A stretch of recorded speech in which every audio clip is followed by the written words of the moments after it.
Hello, everyone, and welcome to the Ventures podcast. I'm excited about this episode with Jesse Bryan. This is actually part two of an episode series that we're doing on NFTs. The first episode was all about actually storytelling for leading organizations of people, both traditional organizations and decentralized autonomous organizations. And today's episode is going to be all about NFTs, the multi-facets of NFTs and the multiple layers of NFTs. It's a lot more than just art. But before we get into it, I do want to let you know at the time of this recording and this release here on a Tuesday, this coming Friday, so April 29th, Banyan DAO is having an all-day training event to help you level up into Web3, specifically to help you architect, design, and manage products in Web3. There's a lot of new paradigms. There's a lot of new tools, a lot of lingo, a lot of new ways to approach building products for humans in Web3. And we're going to have a big, full day of a ton of amazing speakers that are going to help you level up. So go to banyandao.xyz, that's BANYANDAO.xyz, and you'll see more links. I'll put this in the show notes as well of how you can participate in that. So for this episode, if you're listening, you can also watch by visiting wclittle.com, and there I'll have more extensive show notes, all the bunch of different things that we talk about today. And if you're watching, you can also listen anywhere that you get your podcasts. You can just search for Ventures and it should show up. So with that, please enjoy this episode with Jesse Bryan.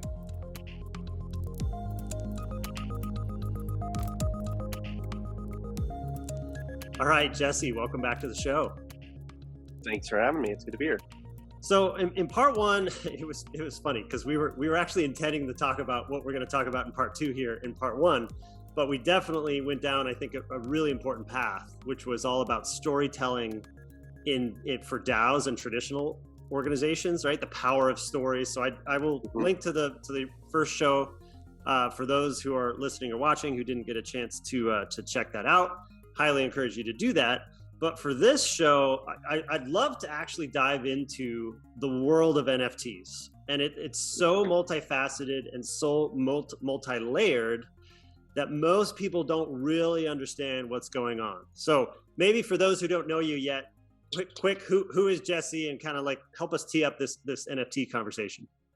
You got it. So for the sake of this conversation, really my background is as a storyteller, filmmaker, and brand building. So I've been building brands in one form or another since I was about 19, right? And I started working with bands, and then I moved into on the media side with Red Bull and different things like that over the years. And then now I've owned this agency, our agency, here for the last 10 years. And so one of the most intriguing things to me about the NFT space is really understanding, like I'm a believer that the next $1 billion brands are all going to come out of the NFT space. And I think that that's already kind of been proven, that that's where the IP is going to come from, and fresh thinking. And so purely like whether or not you're into artwork or not, if you're into understanding where IP is going to come from and how to build a brand, a Web3 brand, it is like the best time to learn. Agreed. All right, so let's dive into it. NFTs, non-fungible tokens, different than fungible tokens, which, Ethereum really launched. And the way that people used Ethereum for those first handful of years was actually to create ERC20 tokens, right? It was to create tokens for some future project, right? The 2017 crypto, the ICO craze, which I and many others participated in that craze. Yep, I remember that. Just a bunch of projects that were selling their tokens on Ethereum, and these are fungible tokens, and it was a promise for some future thing that most projects ended up not doing their thing. But something interesting happened, and I think it was 2017. Yeah, I think it was 2017, early 2017. A bunch of people launched these crypto punks, and nobody knew what they were trying to give them away. Right? Nobody kind of knew. It was like this pixelated punk, 10,000 punks. And it was later that year, in late 2017, that Crypto Kitties came along. And I think Crypto Kitties really kind of gave it that was actually pretty clever, right? They had ways that the two cats could come and do their and have generations and different traits and things like that. But it really wasn't right until 2021 when the big waves hit, right? So do you want to Yep. actually talk a little bit about what, from your perspective, the commentary of the history of NFTs, like what is it? What's compelling it? Tell us a little bit about it from your perspective. So again, I'm the brand building side is always really interesting to me. So Mm. I probably February of last year, I started, I'd heard about crypto punks, but I didn't. I was like, oh, that's neat. That's cool. Digital ownership, and just kind of going like, yeah, that's an interesting concept. But they started really gaining traction, and it was like, oh, that you started hearing about them more, right? And then people kind of broke the internet when Right. he started, absolutely shattering records, um, and as a digital artist and everything like that. And so the first real project that I tried to participate in actually was Bored Apes, Mm. because when they launched, I think it was the week after they launched, I got a little bit of ETH together and I went to OpenSea and I just typed in Bored Ape Yacht Club. And there was two of them that I was like, oh, these are cool. And these ones are only a couple $100 and these ones are like $1,000. I'll buy these two, whatever. And I bought them. And then the next day I came back and it said, your assets have been flagged as being fraudulent. Right. And I was like, wait a second. And I didn't, when you're first getting into this stuff, you're going like, oh, I didn't realize that there was an extra space between, Ah. Bored Ape and whatever. Right. And I didn't, and OpenSea is like the Wild West. And so at first I was like, oh, dude, screw this space. I don't, this is crazy. That it's that, I mean, it's like a lot of these projects, they'll get stood up and the next day there's parodies of them, Mm. in these spaces. And so it's actually really similar to the 2017 stuff you're talking about, where, yeah, 99% of those projects are going to zero and they're just scams. The problem is, one of those ICOs could be legit, and the ones that are legit end up getting really interesting. And Yeah. so Gary Vee talks about this, where he goes, when you look at NFTs, know that 99% of them are going to go to zero. The problem is, it reminds me of like the early days that, I mean, I know you were around for sure, and I was more observing of just like when you started getting these crazy evaluations for like pets.com and stuff like that, Yeah. right? Right. And you go like, yeah, and a lot of those didn't work, but one of them was Amazon and one of them was Google. And I think it's that kind of a space where you got to be very careful. So hopefully even that, me buying that, and I lost whatever it cost me, it was $1,000 lesson or whatever, just shows like, this is how careful you have to be in this space. Mm. So warnings at every possible level. Get into this piece, be very, very careful. There's tons of pump and dumps, there's rugs where people will mint out a project and give some crazy roadmap of, we're going to do this, this, and this, and then the team just disappears, right? And so, because most of these teams aren't doxxed, and so it's just knowing that, proceed with caution is all I'm saying in general, But outside of that, IP has been stagnant for a long time, pretty much because there's monopolies around IP. I mean, Disney Mm. owns everything, Mm. right? And so that's why, what are we going to see this summer? Let me guess. It's another Marvel movie. It's another Pixar movie. It's another, Right. why? Because they own the IP. I mean, what was the last one they picked up? The Simpsons and whatever. It's like they own the IP and they own distribution. That's a wrap. Yeah. So what's really cool about what's happening in the NFT space is you're starting to see these brands getting spun up around this IP, and then they create these white hot communities that are highly engaged, and then that platform ends up getting them meetings with some of these biggest brands in the world. So there was a brand, I forget the name of them, but it was like these really cute robots, and I think it was October or November of last year, where they were the first ones that I remember, at least in the space, where it came out that Netflix just signed a development deal with them to turn it into like a show, Mm. right? Yeah, and so all of a sudden it was like, well, here's this artist who, I don't know, 6 months before was just trying to make it as an artist, and now he's got a deal with Netflix, right? And you're starting to see that in this space happening in all sorts of different areas.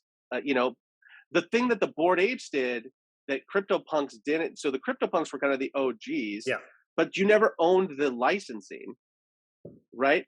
And there was no real utility around it it was just like, hey, it's like more like art. Like, cool, you own it, whatever. Um, you know, and so when Bored Apes came out, and one of the things I think that was strategically brilliant about what they did was from day one, they're like, Will, if you own that ape, you own the licensing. You could do whatever you want with it. So you started getting people that had like a coffee company and then they would rebrand it around their ape. Or you started seeing people that were, there's a new line at Zoomies where some people got together with their apes and now you can buy a line of merch at Zoomies and it's all their apes because they own the licensing. There's a Bored and Hungry, which is the restaurant that opened up in Long Beach, where all the branding for the restaurant is all Bored Apes, and you can actually pay with Ape Coin, right? Mm. So what you start to see is it's like, wait a second. One of the things when you talk about NFTs is like most people talk about the art, but remember we talked about this in the last episode. The art is just a cover letter on a contract, and so when you're investing and you're looking at this, go like, okay, yeah, whether or not you like the art, or maybe you like the art, but what you should be asking is questions like, do I own the rights to this? And if there's a cap, what does that mean? For instance, like on Clone X, I think you can only license and make up to $1 million. There's like a cap on it. Mm. And that's only if you own a certain sect of the collection. If you own any of the Murakami ones, I don't think you can do any licensing, right? Which is a huge deal, right? And then there's like cryptos where it's like CCO, you can do whatever you want. You can make derivative projects, whatever. And so you're getting the artwork. You're also getting the licensing. You also get derivative drops, right? So if you owned a Bored Ape, you also got a mutant. You also got a dog. And then recently you also got Ape Coin. And then the next drop that we're all waiting for is you're also going to get land in the metaverse, the interoperable metaverse they're building, And so I sent you a tweet yesterday that said, in fact, I'll read it just to get it right. Just to give people an idea of what's happened in this space. And this analyst said, minting a Bored Ape NFT 1 year ago, because that was the anniversary, was yesterday, turned into the greatest investment of all time with a 270,000% annual return. So when you see things like that and you go like, the greatest investment of all time, if last year you bought a Bored Ape for a couple $100, that ecosystem by this time is worth at least $1 million. And that's if you got the worst ones. Like if you ended up getting a gold one or some rare traits of the mutant or the original one, or even your dog, it could go beyond that. And then on top of that, the land drop. So when you start to see the ecosystems you can build, because keep in mind when Yuga launched, which is the parent company of Bored Apes, when they launched a year ago, it was really like a handful of friends trying to do this project. And I remember it even like back in the day, there was even a thing of like, one of our first things we're going to do is pay back. I think it was their mom. It was one of the founders' mom. Yeah. It was like, that's what I mean. It's like, so a bunch of friends get together and they start a project. A year later, they're raising money with A16 and an evaluation of $5 billion. And I think their margin is like 95%, at least according to a leaked like pitch deck. So you look at that and you go like, so you built an international brand in less than a year that's worth twice as much as Supreme, right? And you've returned an investment. You've returned to your investors a 270,000% return. Right. And then, so what's funny is when people see it, they go like, a JPEG monkey for $300,000. You go like, well, a lot of people bought those for a couple thousand or 500 or, whatever. Right. It doesn't necessarily mean, but understand that what they were really buying was they were investing in the brand because now they own a piece of a brand. So it's kind of like if you were buying, it's more like, think about it almost akin to like buying stock or something where it's like you own a piece of this brand, this IP moving forward. You get the benefits of being a holder. Plus, if this brand gets bigger and bigger and bigger, great. What do you have? You have a coffee shop, rebrand it with your Bored Ape, and overnight, you have a Mickey Mouse. You can now leverage the Disney brand or whatever. Does that make sense? And you, from a brand perspective, as a guy who builds brands, I'm going, if I was trying to launch a new product, I go, think about how, it's why like Radio Shack, right? Radio Shack sold for some crazy amount of money. Was it a year ago or something like that? There was an auction for the name of Radio Shack and the people wanted to buy it because Radio Shack was already, there's a guy who said the most valuable real estate in the world is the corner of someone's mind. Mm-hmm. Right? Once you become a part of the like global kind of consciousness, it's invaluable. It's why Shinola, went from being like whatever a shoe polish to they bought the name because they're like, oh, people have heard the name Shinola. We're just gonna take that pre-existing back of your mind. I think I've heard of Yeah. Shinola, and we're gonna turn it into a watch company. It's like, well, so if all of a sudden you've got hundreds of millions, if not what will be billions of dollars going into promoting these apes, and you own one, and you can leverage that from a brand perspective, and it has the right connotations for the Right. kind of brand you're building, in my mind, I go, okay, we can either take our $5 million budget to launch this new coffee company, and we can try from scratch to build a brand and a name and all that kind of stuff, or we could take a shortcut, buy this IP that totally fits the brand we're trying to build, and we have a built-in audience already, and we're immediately recognizable, like at a global level. I'm like, that is a shortcut. That is a shortcut to building standing up a brand. And from a de-risking standpoint, I, I mean, Will, like, what better money could you spend? Because if you ended up getting just a fraction of the Bored Apes behind it, you're good. You've got that white hot center. It's that 100 true fans type of thing. Right. And so there's a also from a networking perspective, I was just talking about on the spaces this morning about this, where I go like, remember, there's also the status side, which is if you meet somebody and they're wearing a Harvard ring, they're not wearing a Harvard ring because that part of their finger gets cold. Right. Right? They're wearing it because they're signaling, like, you should trust me. I've been successful. It's the same reason why if somebody has their diploma hanging on their wall, you think that's an accident? They were just like, I didn't have anything else, so I decided to spend $300 to get this framed. It happens to sit right behind me, and it says Doctor of blah blah blah from Pepperdine. It's like, Right. oh, I didn't even notice that was hanging on my wall. It's like, stop playing games. It's all about it's story. You program a storytelling. You cement that right action with status, right? And so also, if all of a sudden you've got I don't know, a Moonbird or you have a CryptoPunk or whatever, that signaling immediately gets you invited into conversations you wouldn't also normally be in. And so there's like, it's multi-layered. Yeah. Like, the hard part about NFTs is there's you could do a show just on how the brain and how status works as it pertains to NFTs. You could do it just on investing in IP for the long haul through these. You could thin slice this ecosystem in a million different ways. It's why it's so hard to onboard people. They think you're just buying a JPEG. It'd be like if I was a first investor in Google and I actually got back when they did like the physical shares of stock. Right. And I had one hanging on my wall, and you go, you paid how much for that piece of paper? And I go, no. That piece of paper entitles me to a share of Google. And they go, well, it's just dumb to pay that much for a piece of paper. I could go down to, Home Depot and I can buy a whole, or whatever. I could go down to Office Depot and buy a whole loom of paper for $5. And you go, it's not about the paper. It's the paper gives me access. Yes. Right. And to plus this the drops. association. So, okay. All of that. Yeah. So to summarize, the reason why I wanted to record this episode for those listening in, entrepreneurs, investors listening in, is because these NFT, I'm realizing most people don't understand what's up with these NFTs. They see the apes or they see the CryptoPunks and they're like, what's up with this? Why can't I just right click and save? We just talked about networking benefits, status benefits, financial benefits, Right. Claims to airdrops, all the airdrops and the new things that come to people who own these things. Big one, right? Claim to intellectual property, the ability to license that and adopt that. And there's going to be the part of the drops is the cooperation with other brands, right? There's kind of this network effect. So for people that you are get almost like deal flow literally happening between these things. Yeah. That's right. Deal flow. So there's benefit after benefit after benefit. None of this is new, Will. Like if you've been in business before and you go, okay, why is it important to have gone to Stanford? Is the education that much better than the UW?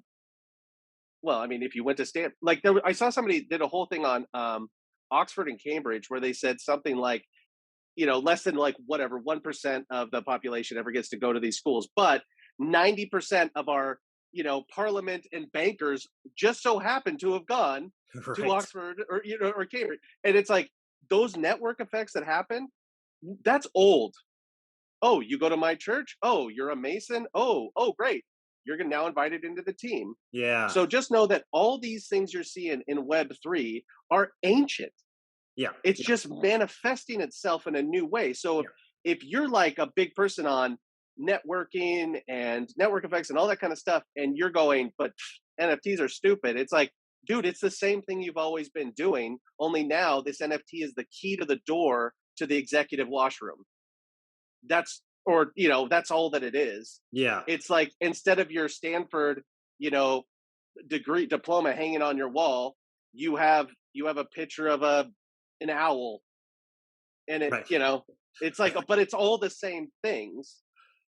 Yeah. Yeah. That's right. So okay. So there's a whole list of benefits that we just walked through in terms of the NFTs, the multifaceted, multi-layered version of it.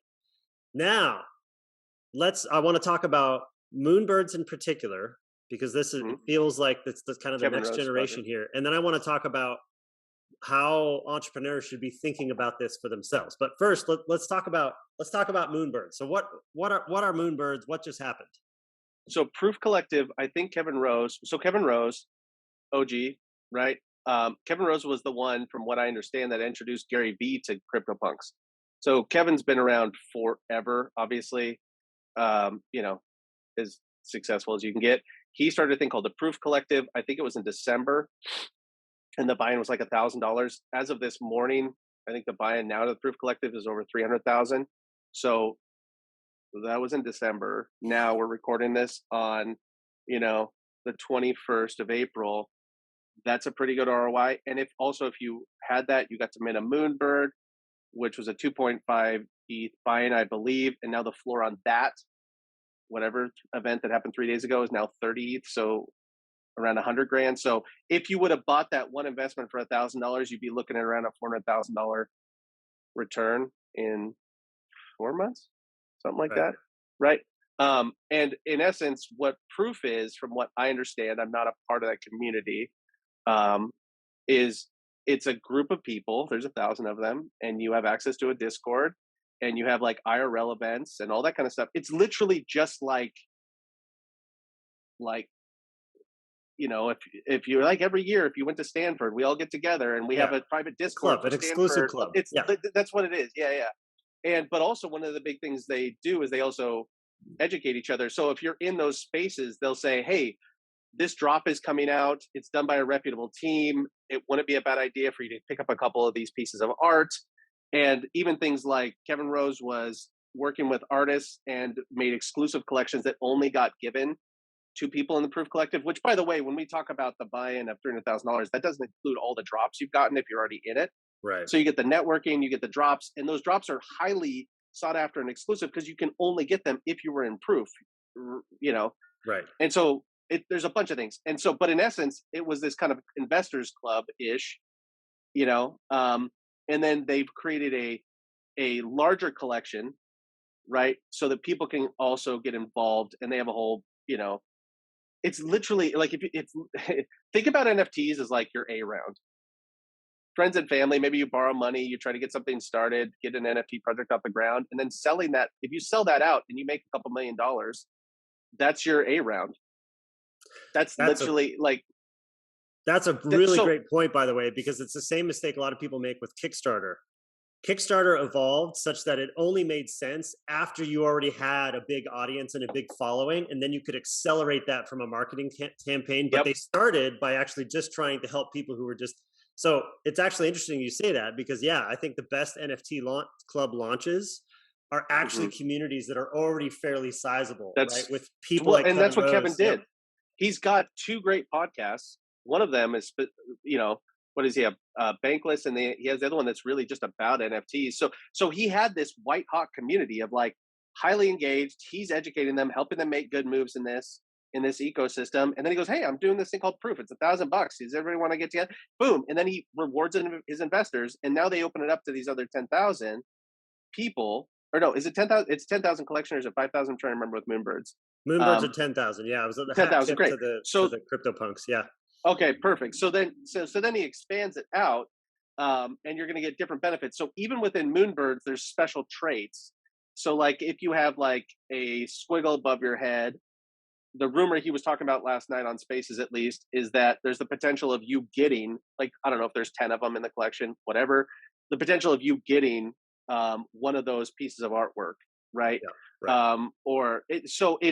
Or like if you have the hoodie one, I think you have a hoodie one, right? That you're going to get like an exclusive hoodie, and that there's these cool, in essence, what you're seeing too that's really been interesting to watch, especially in the last, honestly, 2 months, is that now you have subgroups of subgroups. So there was Bored Apes, right? But then there's a special chat that's just for zombie apes, right? And they're doing their own line of merch. And if you're in Quirkies, which is a community I'm in, which I personally feel like is the strongest community in the NFT space, if you're in Quirkies, there's a special chat just for people that have finch skull masks, right? And it's awesome because you're in there talking to other people. And so if you own like 5 of them, you could be in 5 different chats with 5 different like communities within communities, and everybody's looking out for each other. And stuff happens all the time where like security is a huge deal, where someone will, some new person will link to like click on a bad site or whatever and lose their Quirky or Moonbird or whatever. And then the community will rally together, buy it off the floor, and hold it for that person until they can afford to get it back. Or people even raise money to help each other. And it's all happening in these subgroups of subgroups on Twitter and Discord. So the NFT space in general, it's Discord and Twitter is where like kind of everything is happening in that space. And I think it's probably the best thing that's happened to Twitter in a long time, personally. But Discord, that's why there's huge problems there, because Discord keeps getting hacked. And like there was a community I was in where it was 2 days ago, they got hacked, and then some new investors saw, hey, as a thank you, we decided to like remint the entire collection for a fraction of the cost, and they clicked on it and boom, they just lost their whole wallet. Oof. So that stuff happens a ton. So also, if you're getting in this space, realize security is like, A1 important. Sorry. So that's a rambling of Moonbirds. So think about it like it started as almost like this small group of people, collective, and they were exchanging a lot of information and artwork, helping each other navigate the space. It's expanded out. So now it's a bigger audience. And then Kevin Rose talked about last night that eventually he wants to expand out even more and inviting more people at even a lower price point. Right. Yeah. What was compelling to me about Moonbirds was similar to any investment, right? You look at the team. Does the team have the track record to go build products? That's right. Kevin, right? He built Dig back in the day, right? And and he's built a bunch of products. Even just seeing what he's done with Proof the last little while, his podcast the last year. Yeah. That's it. Always bet on the team. The community that he's a part of, right? That's a good team to bet on. And he didn't just, he's iterating on the model, because he actually brought up a good point recently. He was on the Bankless podcast, and he said that, hey, if you were OG apes, like if you were in at the very beginning, you got the same amount of ape coin when it dropped, a month ago or a few weeks ago? Yep. As somebody who bought it a second before. In fact, we saw the flash loans of people who successfully bought apes in like one transaction and collect the ape coin. So he's iterating, and his team is iterating on the model, because you're going to be nesting, right? You're this concept of essentially staking. Although, Kobe just released, I think this morning on his Substack, the problem of diluting the term staking, but I digress.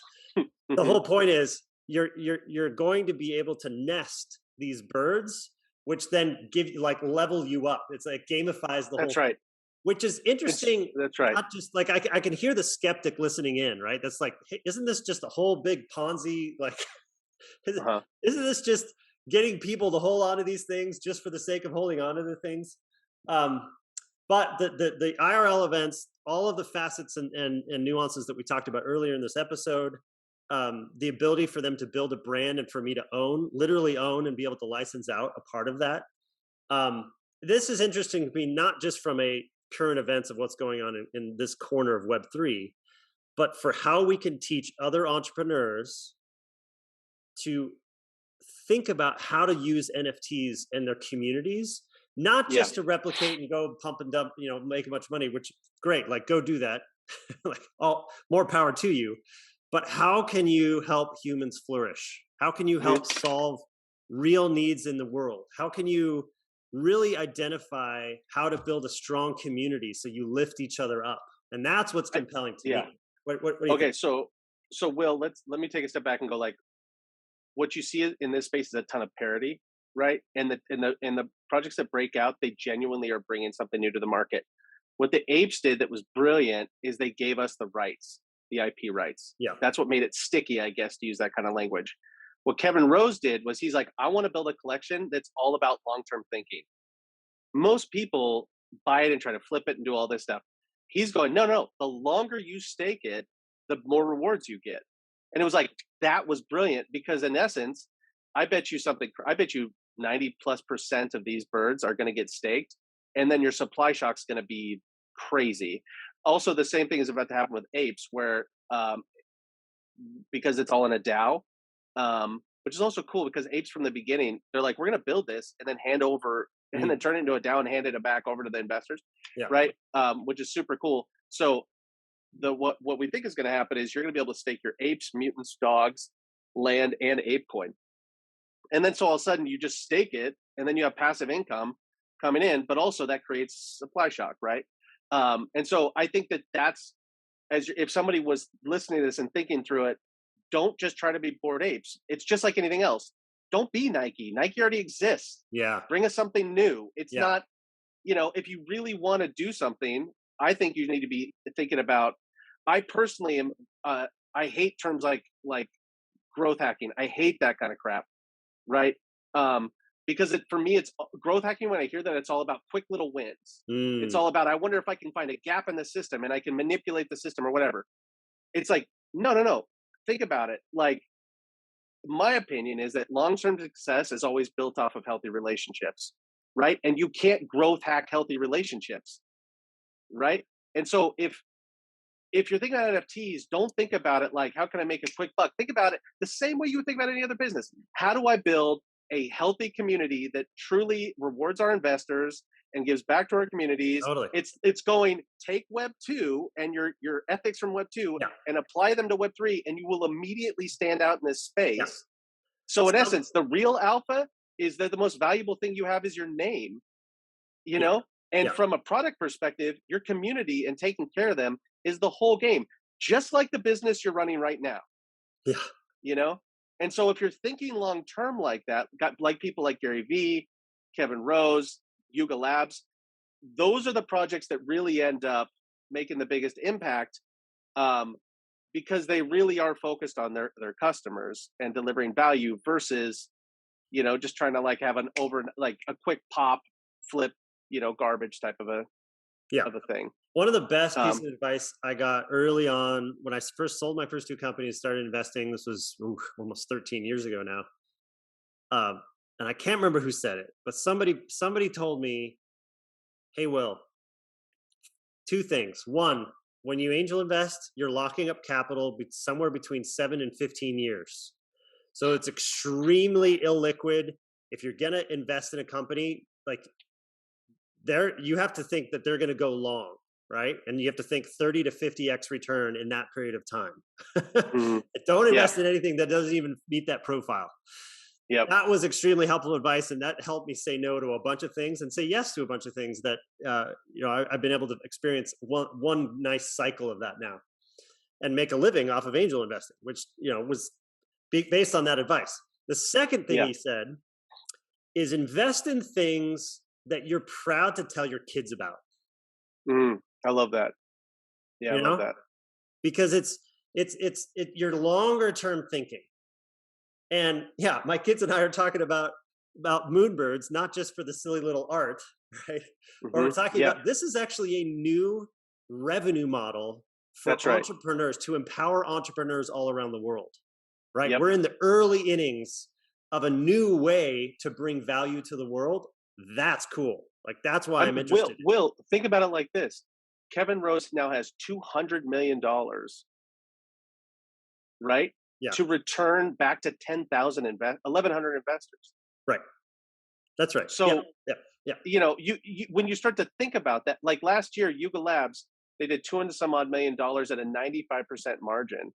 And that money goes back into the people that invested in them.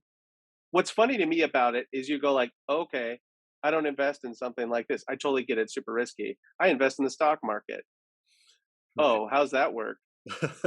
How's that work? There's no manipulation going on there, right? And also you go like, no, I'm investing in something real. I'm investing in a company that has revenue.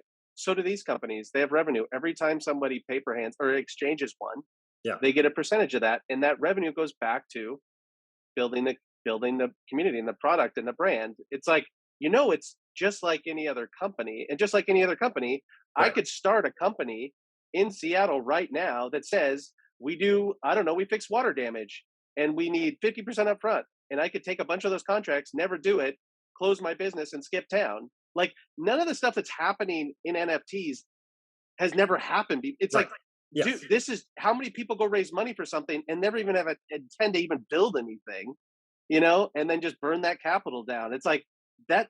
None of these things are new problems.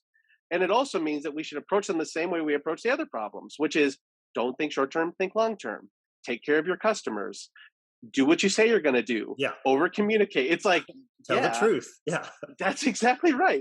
It's really straightforward. The cool thing about it is if you can stand up a collection and if you can build a community and stand up a collection, now all of a sudden you could raise real serious amounts of money, right? And you don't have the typical kind of investment model hanging over your head of, I have, in essence, I think it's going to change the way people invest in companies, Yeah. right? Yeah. From the it's almost like think about it like Kickstarter, where you go. A lot of companies in the early days, they could go on Kickstarter and pretty much raise their seed round, and they go, "What do you owe them?" It's like we're going to send them a product, and then one of them gets to do a video with us and whatever. And I go, "Yeah," as opposed to what? Somebody taking 50% of your company before you even launch, Right.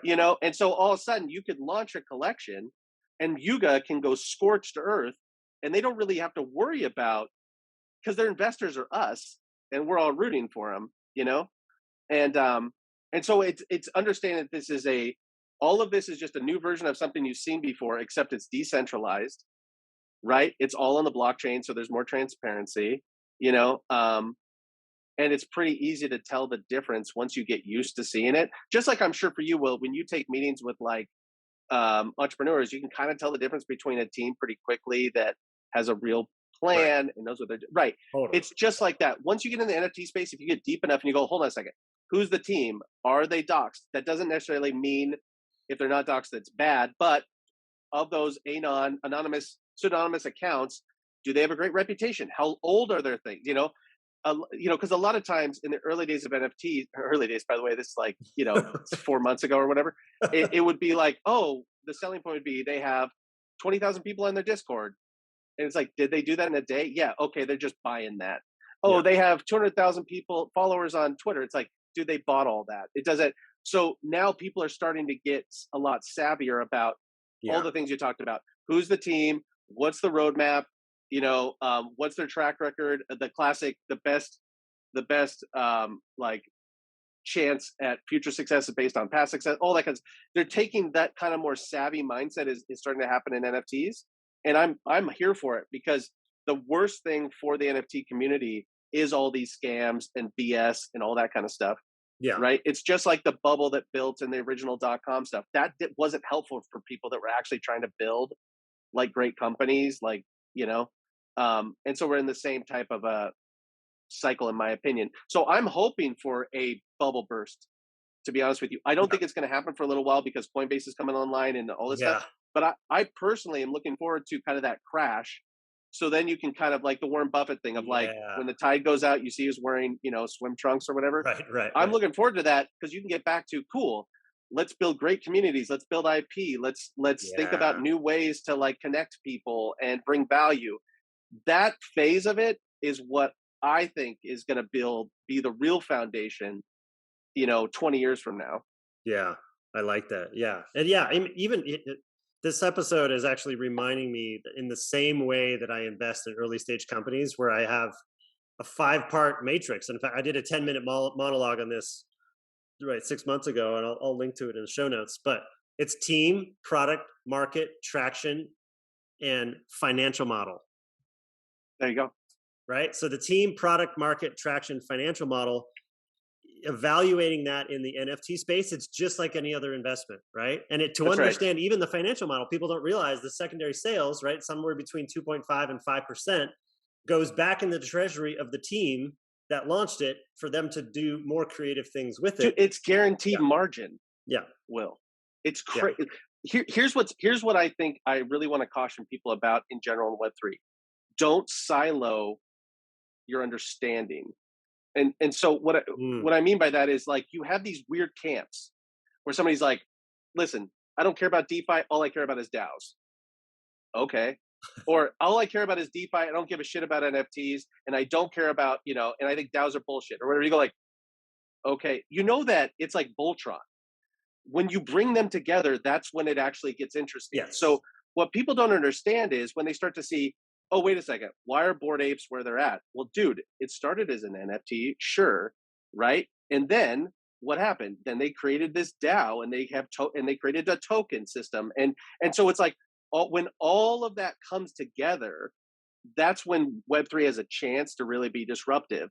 And so for me, it's like, dude, I'm just as interested in NFTs as I am in DAOs and in DeFi and in blockchain. Like, it's, that it's like, we're talking about a ecosystem. Yeah, it's almost like saying, I hate the ocean, but I love trees. And you go like, okay, but you kind of, you should probably care about how all of it works together. Yes. Because the projects that bring it all together, which is Kevin Rose, what's he introducing? He's introducing staking. He's introducing all of these things.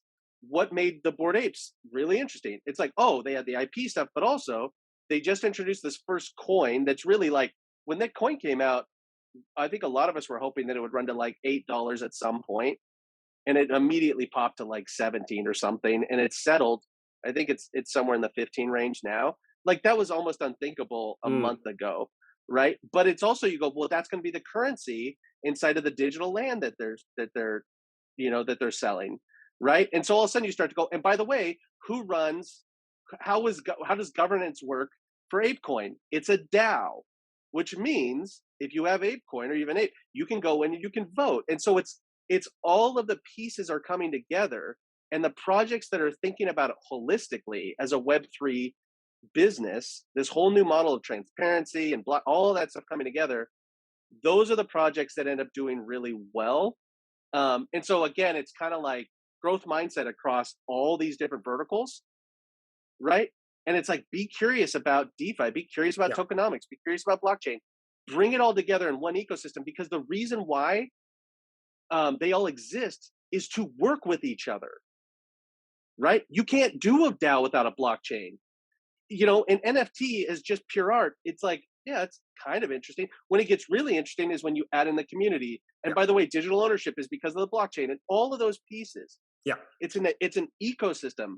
And if you're thinking about starting up something like this, think beyond art. If you're in NFTs, if you're in DeFi, think beyond just finance. If you're on DAOs, think beyond just governance. Yeah. Right? Yeah. That's good. That's good. All right. This has been fantastic. I think I already know what our part 3 is going to be, but I will wait to announce what that will down the road. Where can people get a hold of you if they want to continue the conversation? I'm perfect. Yeah, I'm most active on Twitter. It's just at Jesse Bryan. Wonderful. Yeah, it's the best place to kind of see this stuff. Thanks for having me, Will. Great. Yeah, Jesse, really appreciate it. This has been fantastic.